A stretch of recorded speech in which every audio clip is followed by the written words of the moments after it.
సౌదీయాలో జరిగినటువంటి యథార్థ గాథ. ఇలానే మసీద్ పేష్మాం అన్నాడు. ఈయన ప్రతిరోజు మార్కెట్ నిమిత్తం ఆయన మార్కెట్లో జాబ్ అంటే పని చేస్తారు.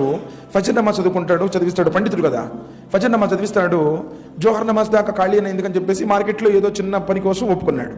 ఈయన వెళ్ళిపోతాడు. రోజు బస్సు వస్తుంది, బస్సు ఎక్కుతాడు, మసీద్ ముందే బస్సు ఆగుతుంది, మార్కెట్కి వెళ్తుంది, మార్కెట్ దగ్గర పని చేసుకుని మళ్ళీ జోహర్ సమయానికి వచ్చేస్తాడు.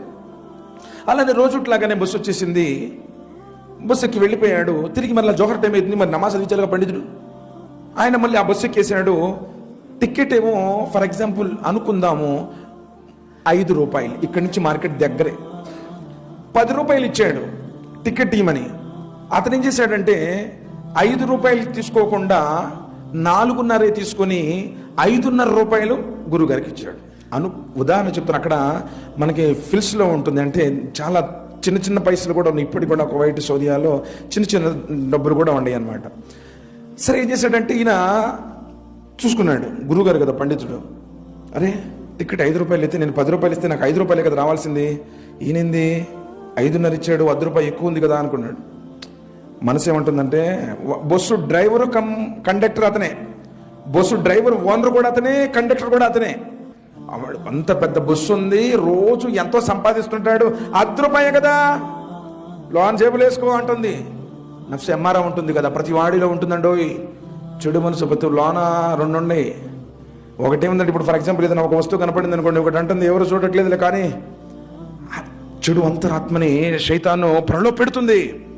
ఈయనేమంటున్నాడు అనుకుంటున్నాడంటే 10 రూపాయల కోసం కూడా ఆలోచిస్తారేందా బాబు, అంత పెద్ద బస్సు, రోజు కొన్ని వందలు సంపాదిస్తున్నాడు, ఈ 10 రూపాయలు కూడా ఆయనకి మళ్ళీ తిరిగి ఇచ్చేదేంటి? కానీ పండితుడు, ఇల్ము ఉన్నటువంటి వాడు, అల్లా యొక్క భయం ఉన్నవాడు, 10 రూపాయే కదా నీ సొమ్ము కానప్పుడు 10 రూపాయలు నువ్వు నీ జేబులు వేసుకుంటే అలా అల్లాకేం సమాధానం చెప్తావు? అంతరంధ్రం మార్కెట్లో ఎక్కిన కాడి నుంచి వస్తా ఉన్నాడు, లోనేమో ఫైటింగ్ జరుగుతా ఉంది. 10 రూపాయలు నీది కాదు, తిరిగి ఇచ్చేసే. 10 రూపాయల గురించి కూడా ఇంతసేపు ఆలోచిస్తున్నావేంటి? లోనేసి అంత పెద్ద ధనవంతుడు, బస్సు ఉంది, రోజు ఎన్ని సంవత్సరాలు బట్టి ఎక్కుతున్నావు, ఒక్క 5 రూపాయల గురించి ఏంటి ఆలోచిస్తున్నావు? చిన్నగా మసీద్ దగ్గర కూడా వచ్చేసింది, గురువుగారు దిగాలి. కానీ జ్ఞానమే పైసే సాధించిందండి. ఎందుకంటే పండితుడే, ఒక అజ్ఞానే, పండితుడే. 10 రూపాయని ఈ రోజు నువ్వు జేబులో వేసుకుంటే ప్రళయ దిన రోజున ఈ 10 రూపాయల గురించి నువ్వేం సమాధానం చెబుతావు? వారి హక్కును నువ్వు ఎలా కొల్లగొడతావు? 10 రూపాయలు తిరిగి ఇవ్వాల్సిందే. నఫ్సుల్ ముత్మయిన్నా ఆధిపత్యం చలాయించి, డ్రైవర్ గారు మీరు నాకు ఇందాక టికెట్కి డబ్బులు తిరిగి ఇచ్చేటప్పుడు 10 రూపాయలు ఎక్కువ ఇచ్చారంటే ఇదిగోండి అని చెప్పేసి ఇవ్వబోయాడు. గురుగారు నేను 10 రూపాయలు ఎక్కువ ఇవ్వలేదు, కావాలనే ఇచ్చాను అన్నాడు. ఎందుకయ్యా? నేను ప్రతిరోజు పోతూ ఉన్నాను ఈ మసీదు మీద, కానీ అటువంటి ప్రజలందరినీ చూస్తున్నాను, నమాజులు చదువుతున్నారు, ఉపవాసాలు ఉంటున్నారు, ఇదిగో దేవుడు ఒక్కడేనని చెబుతున్నారు. వీరి యొక్క ఇస్లాంలో ఉన్నటువంటి ఈ నమాజు విధానము, ఆ ఉపవాస విధానము, ఆ జకాతు విధానము నాకు బాగా నచ్చింది.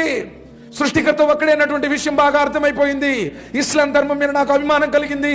కానీ అసలు ఈ ధర్మాన్ని అవలంబించేటువంటి ప్రజలు ఎలా అమానతదారులు అయి ఉంటారో తెలుసుకుందాం అనుకున్నాను. కానీ ఈ ప్రజలందరికంటే ముందు నమాజ్ చదివించే ముందు మీ క్యారెక్టర్ ఏంటో తెలుసుకోవాలనుకుని నేను 10 రూపాయలు మీకు ఎక్స్ట్రా ఇచ్చాను, మీకు మర్చిపోయి ఇవ్వలేదు. ఈ 10 రూపాయల విషయంలో కూడా మీరు అల్లాహకు భయపడ్డారంటే ఈ ధర్మం సత్యమైనది. నేను నా చేత కల్మా చదివించండి, నేను అప్పుడే అష్హదు అల్లా ఇలాహ ఇల్లల్లాహ్ వ అష్హదు అన్న ముహమ్మదన్ అబ్దుహు వ రసూలుహు అని కల్మా చదివి ఇస్లాం స్వీకరించాడు. కానీ ప్రేష్మం గారు బస్సు దిగిన తర్వాత గుండె భారం అయిపోయింది. అడుగులు పడటం వల్ల చేతులు ఎత్తి ఒకటే దువా చేశాడు, అల్లా ఈ 10 రూపాయల కోసం, ఈ 10 రూపాయల కోసం నీ ధర్మాన్ని ఈ నీచుడు తాకట్టు పెట్టేవాడేనయ్యా, తిరిగి ఇవ్వకపోతే జీవితం మొత్తం ముస్లింలు ఇలాంటి వాళ్ళు, వాళ్ళ నాయకుడే 10 రూపాయల విషయంలో ఖియానత్కు పాల్పడ్డాడు, ఈ ధర్మం ఎలాంటిది అని చెప్పి జీవితం మొత్తం దూరం అయ్యేవాడు ధర్మానికి. ఒక చిన్న మాట అండి, ఎవరికి చెప్పాక అని చెప్తే కూడా ఊరు మొత్తం చెప్పేస్తున్నాడు. సోదరులు, ఈరోజు మన జీవితాల్లో ఎలాంటి ఉందో ఒక్కసారి ఎవరికి వాళ్ళు ఆలోచించండి.